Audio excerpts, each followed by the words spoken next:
the Fed says it doesn't have any idea. Why are the bonds, why are some doing better than others? We can't figure it out. They say, could be the recession, could be we're printing too much money. We're not. I'll help clear it up next.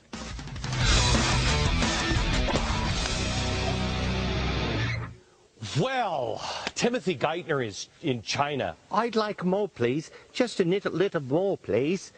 This is the first time he's been there since he's the Treasury Secretary. He told a crowd at Peking University that, quote, Chinese financial assets are very safe. The students laughed.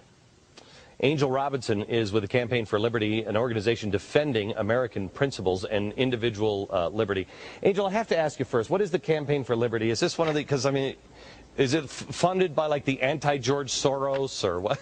No. What is it? It's a grassroots organization focused on making sure that we preserve liberty, defend the Constitution, uphold the Constitution, make sure that we hold the representatives accountable to the people. We just want to make sure that if we have this contract with the government, they should be following the contract. Okay. HR 1207, what is it? HR 1207 is the Federal Reserve Transparency Act of 2009. It is an amendment to the original Federal Reserve Act of 1913. In the original bill, the audit of the Fed was severely limited. Basically, you can't audit the Fed unless the Fed says, okay, come look, come check and see what we're doing, make sure that everything's okay, which they're not going to do.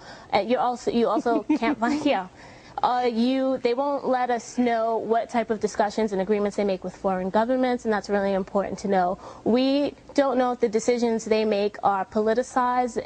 If they put the monetary policy stamp on it, it's basically secret, and we have no idea why they're making the decisions and what effects they'll have on the economy. The Federal Reserve has a mandate to protect the dollar and to stabilize the economy. They haven't done either of those, and so we definitely need to find out what's going on. Okay. All right. Angel, I have to ask you, I think the Federal Reserve is a nightmare. Yeah. It's just a nightmare.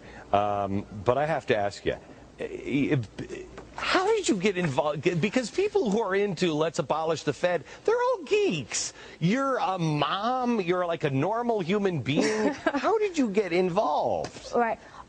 Through the presidential elections, I started to pay a lot more attention. What with the war and the economy on the decline, it made sense that I should find out what's going on in my country. And so I started to read. I read a great book, The Creature from Jekyll Island, which I advise everyone to read because it is great at letting you know how this creature came to being and exactly how it affects the economy. And the more I looked into it, the more I said, well, this isn't right. They're operating on an economic model that doesn't make sense to me. And I'm just an average American. I'm not an expert on anything. But a lot of this is common sense.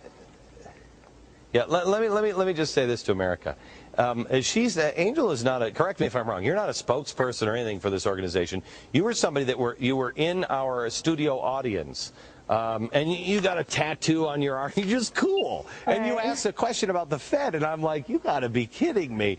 So you're not a spokesman. You are just, I'm putting you on television because you're an average mom. Right. I'm a precinct coordinator. Anybody can be a precinct coordinator. Go to campaignforliberty.com and sign up, and you'll have the opportunity to talk to your neighbors about things that are important to you. If you live in the New York area, go to nyccfl.com. But no, I'm not a spokesperson for anything but liberty. This is my country, and I want to make sure that I am encouraging my neighbors to pay attention, get informed about what's going on, and then take action.